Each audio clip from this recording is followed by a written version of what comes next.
The late 1950s. A man stands at the entrance of a brand new 5-story building, clutching a key in his pocket, still not quite believing his luck. Finally, there will be no strangers behind the door, no more waiting in line for the bathroom, no more arguments in the shared kitchen, and no more constantly dissatisfied neighbors. Just his own private apartment. For a Soviet citizen who had just come out of the hell of communal apartments, this seemed like a fairy tale. But today, only the lazy don't criticize the Khrushchyovkas. They are criticized for their tiny kitchens, cardboard-like walls, and ceilings that seem to press you down to the floor. And yes, all of this is absolutely true, but behind all these jokes about Khrushchyovkas, we miss one thing. What if this unremarkable panel building did more for the Soviet person than all the parades, slogans, and party congresses combined? What if it was this building, and not Gagarin's flight, that actually reshaped the DNA of our people and, for the first time, made them realize that they are individuals with a right to privacy? Hello, my name is Semyon, and today on History Show, we're going to turn back time and take a look at those legendary 5 square meters of kitchen. We'll figure out how an architectural experiment to save the country from a housing crisis became a symbol of an entire era. Let's go!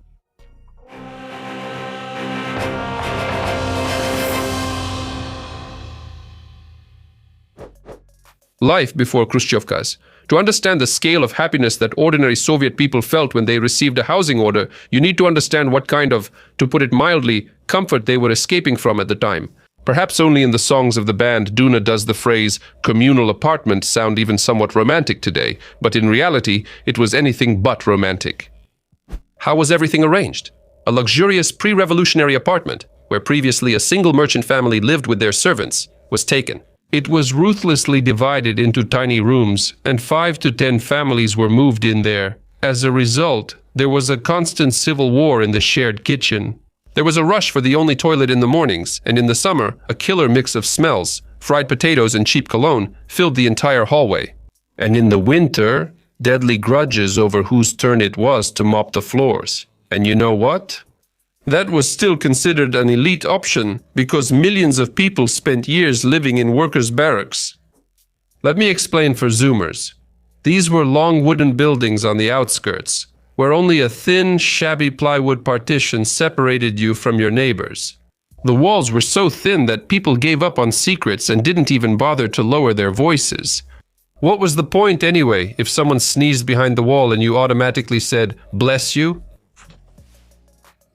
After the war, there was a complete collapse. A third of the housing was in ruins. Factories were growing, cities were bursting at the seams. Workers needed housing, but there was nowhere to put them. The authorities solved the problem simply by crowding people in, adding a third, then a fourth person to rooms meant for 2. Basically, they packed people in like sardines in a can. But the worst part wasn't even the lack of space. It was that this kind of life methodically drove people crazy. Imagine arguing with your wife or discussing something personal, knowing 3 strangers next door are listening. A child is trying to do homework, but above him there's a stranger, some guy smoking a cigarette and swearing.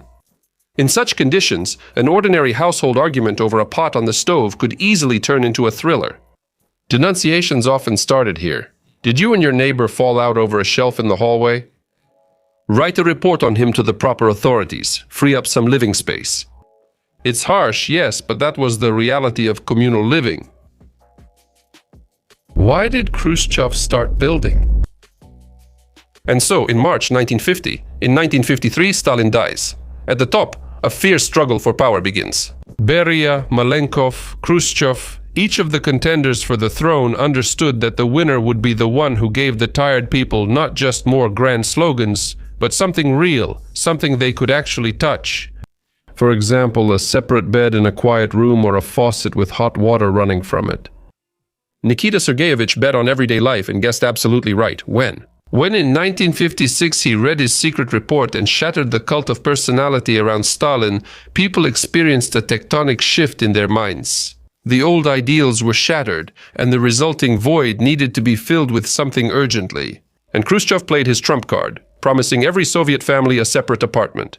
The people got the hint, and the new buildings were instantly nicknamed Khrushchyovkas.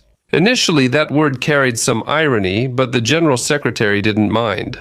He was dreaming of communism in 20 years and promised that by then everyone would definitely move into real palaces, and the Khrushchyovkas.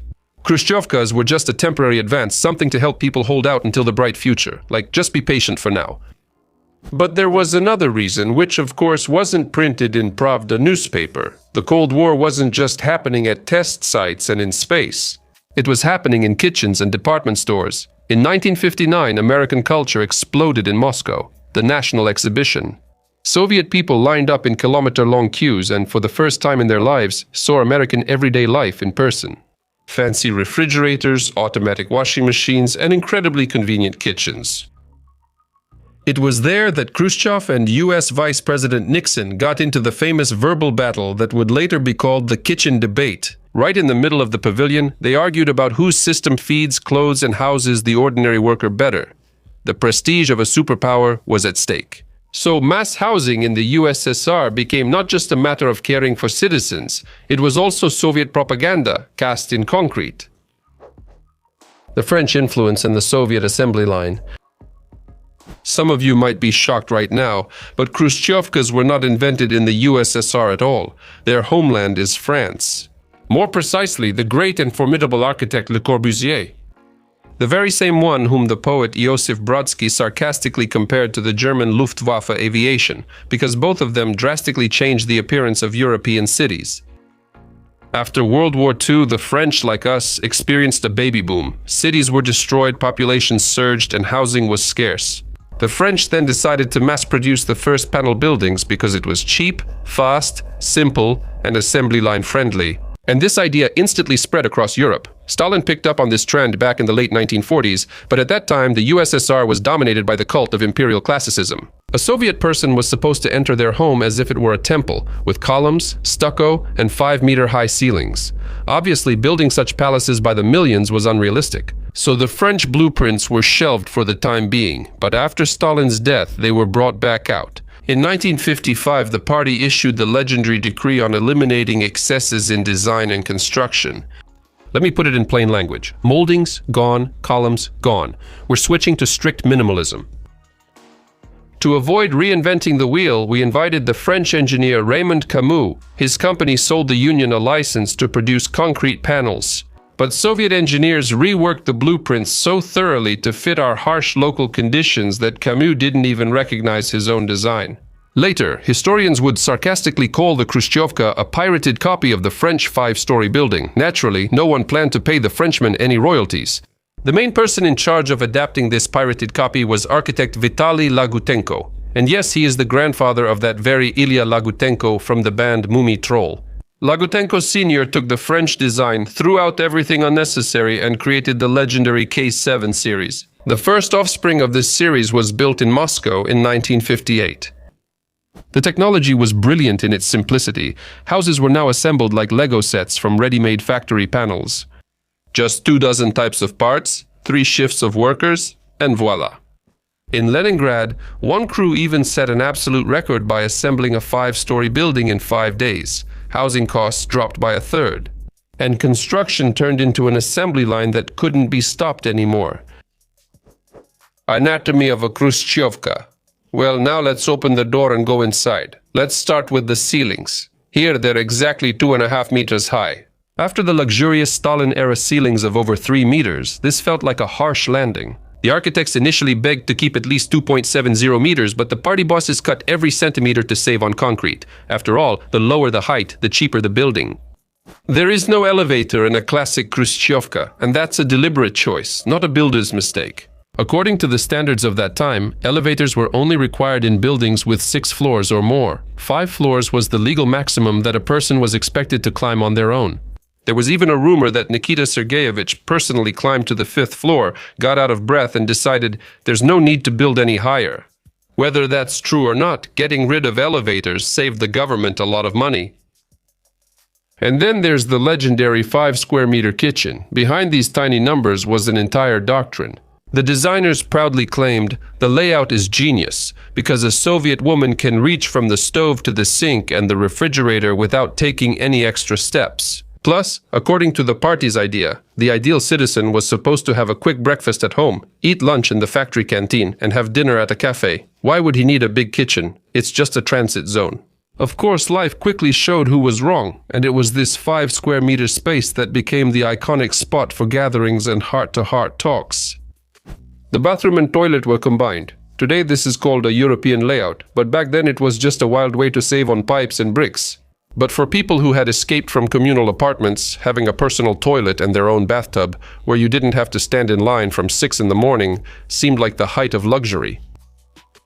By the way, do you remember that strange little window from the bathroom to the kitchen? People still argue about it. In fact, it's simple. It provided natural light. If the electricity was turned off, at least you could wash your hands in the bathroom without lighting a candle. And it also helped prevent dampness and mold. Surprisingly, today this trick has been adopted by designers of expensive lofts, so Khrushchyovkas were ahead of the trends.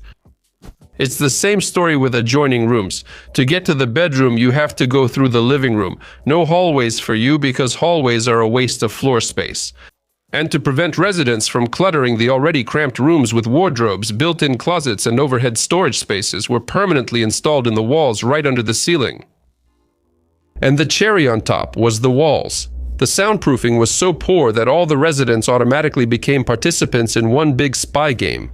You knew that the neighbors on the right had burnt their porridge, and the neighbors downstairs were watching football. That's exactly why wall carpets became a cult in the USSR. It wasn't so much about decor or a sign of wealth, but rather a tough noise-canceling tool. In the 60s, their production in the country increased several times over. And now you know the real reason behind this fluffy madness. Moving day and the cult of the servant. Now you understand that the day you received the keys in the late 50s was a real tectonic shift, dividing life into before and after. People who had shared dust with strangers for years came out of the new 5-story buildings with completely different faces. The first shock is the water, hot, from the tap, right in your own home. You no longer have to heat zinc buckets in the communal kitchen and carry them down the whole corridor, spilling water along the way.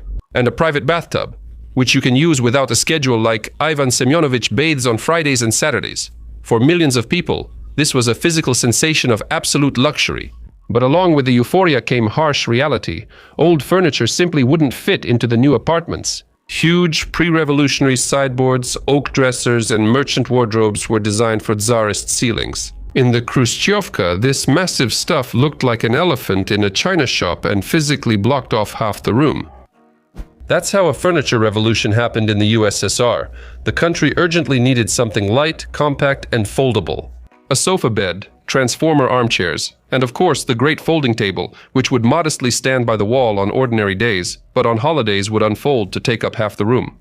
All of this was born at that very time.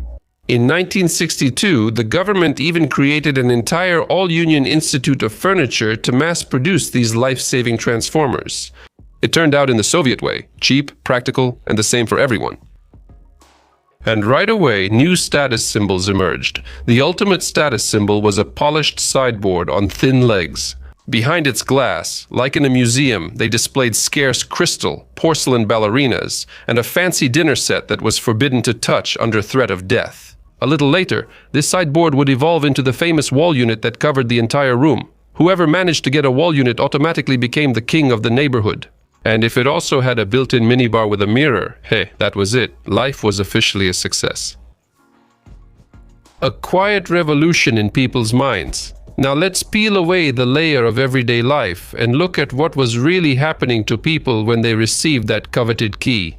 What happened was a quiet, unnoticed revolution. After all, before the Khrushchyovkas, a Soviet person lived in full view of everyone. In a communal apartment or a barrack, your life was public property. Neighbors knew when you woke up, what you were cooking for lunch, how much you earned, and even when you tried to have sex with your wife. There was simply no such thing as a private life. Your own apartment with a solid door and a lock broke this system. It turned out that behind a closed door, you could finally relax your shoulders. You could say what you think, listen to the music you like, and not worry about other people. That's when the exact effect the party bosses hadn't planned for kicked in. A tiny kitchen of just 5 square meters created purely for the sake of saving space suddenly turned into the main free hub of a huge country. It was there, to the sound of a whistling kettle and cigarette smoke, that a completely different culture was born. In these kitchens at night, people would whisper as they read samizdat copies of Pasternak and Solzhenitsyn printed with carbon paper. There, banned books were passed from hand to hand. That's also where the legendary apartment concerts were born. Vysotsky, Galich, and later Tsoi sang their most important songs not in stadiums and not on television. Their first concert halls were ordinary Khrushchev-era living rooms, where up to 30 people would squeeze onto sofas and carpets. Человек. Scale and legacy. In just 14 years, from 1956 to 1970, about 127 million people moved into new apartments. Just think about that scale. That's over half the country's population then. In less than a decade and a half, the housing stock of the Union almost doubled. The world has never seen anything like it, neither before nor since.